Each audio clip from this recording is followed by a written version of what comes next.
गुरुसत्ताय नमः।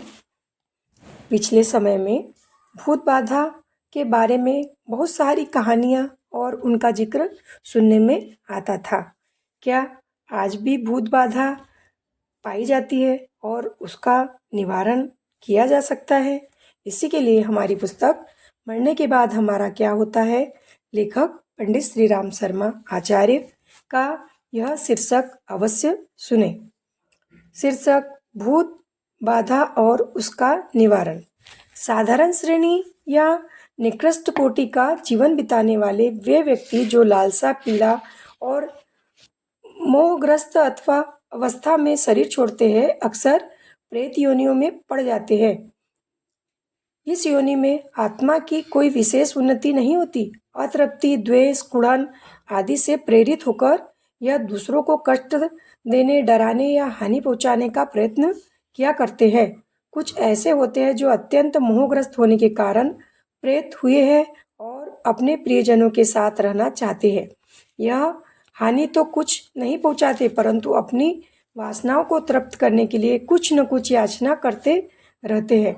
स्थूल मनुष्य शरीर की भांति इन प्रेतों का शरीर नहीं होता और न ही उन्हें अन्न जल की आवश्यकता होती है। वायु रूप सूक्ष्म शरीर से अन्न जल जैसी स्थूल चीजें खाई भी नहीं जा सकती। यो तो इनकी वासनाएं जागृत रहती है और पूर्व जन्मों से में अनुभव किए हुए इंद्रिय भोगों को भोगना चाहते हैं। आपने देखा होगा कि मनुष्य शैया पर पड़े हुए कुछ रोगी नाना प्रकार के स्वादिष्ट भोजन मांगते हैं। वे चीजें उन्हें दी जाती है तो खाई एक आध तोले भी नहीं जाती।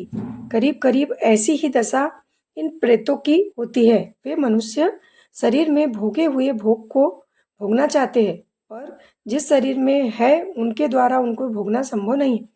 वृक्ष के शरीर में जो आत्मा है वह पशु के शरीर के भोगों को नहीं भोग सकती और न कोई पशु उन भोगों को भोगने में समर्थ है जो वृक्षों को प्राप्त है।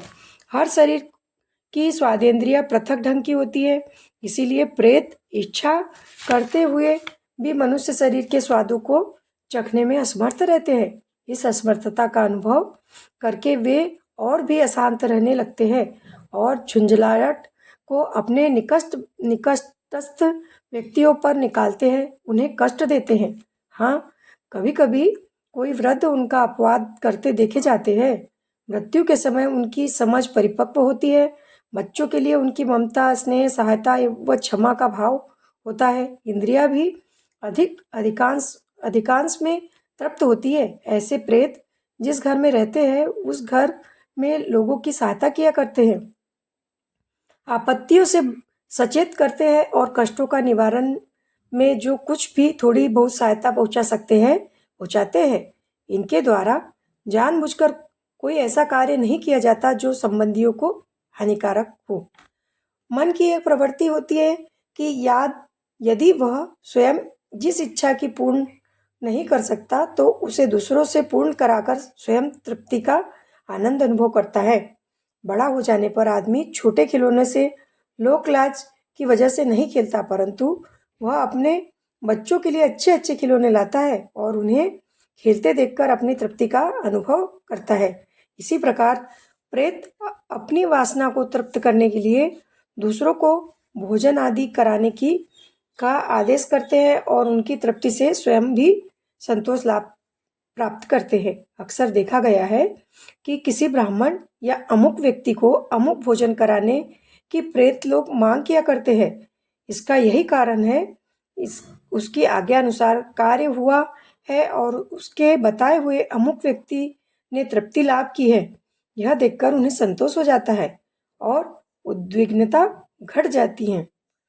भूत प्रेतों का श्रेणी विभाजन इस प्रकार किया जा सकता है। पहला, काल्पनिक भूत, जिन्हें मनुष्य भय, आशंका, विश्वास एवं संकल्प द्वारा स्वयं उत्पन्न करता है।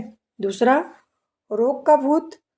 तीसरा, मृत जीवित व्यक्तियों के शरीर विद्युत परमाणु जो पुनः जागृत होकर अपनी एक स्वतंत्र सत्ता बना लेते हैं। चौथा, इंद्रिय भोगों में अतृप्त लालसा, वासना, प्रतिहिंसा से जलते हुए पिशाच। पांचवा, अपने वैभव स्थान, कुटुंब या मित्रों में अतिशय आसक्त। छठवां, तांत्रिक साधना द्वारा सिद्धि की हुई संकल्प प्रतिमाएं, छाया पुरुष, यक्षिणी आदि। सातवां, जीवन मुक्त आत्माएं जो सत्कर्मों में प्रेरणा और सहायता किया करती है। इन 7 श्रेणियों में सभी प्रकार के भूत प्रेत आ जाते हैं। इनमें आरंभिक 5 तो मनुष्यों को हानि ही पहुंचाते हैं। 5वें के द्वारा हानि और लाभ दोनों हो सकते हैं। 6वें 7वें केवल लाभ ही पहुंचाते हैं। अब इनके अस्तित्व संबंधी कुछ परिचय